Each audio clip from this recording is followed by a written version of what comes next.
नमस्कार. महाराष्ट्रातील विविध क्षेत्रातील बातम्या झटपट आपल्या मोबाईलवर पाहण्यासाठी लगेचच सबस्क्राइब करा राष्ट्रशक्ती लाईव्ह न्यूज आणि सोबत बेल आयकॉन प्रेस करायला विसरू नका. मराठवाड्यातील शेती ही पाण्याअभावी बेभरवशाची मानली जाते.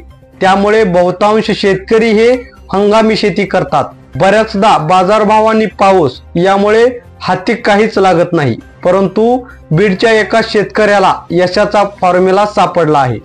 बीड जिल्ह्यातील शेतकरी सुंदर राठोड हे माजलगाव तालुक्यातील पाली पारगाव येथे त्यांची शेती असून पूर्वी ते पारंपरिक शेतीच करत होते. आधुनिक तंत्रज्ञानाच्या माध्यमातून राठोड यांनी सुरुवातीला अर्धा एकर कांद्याची लागवड केली.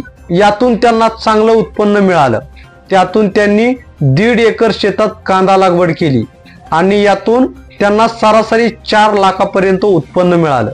शेतात पाणी टंचाई असल्याने सुरुवातीला विहीर खोदण्याचा निर्णय घेतला, परंतु दुर्दैवाने त्यांना विहिरीला पाणी लागलं नाही. तरीही त्यांनी हार न मानता पुढील प्रयत्न चालू ठेवले.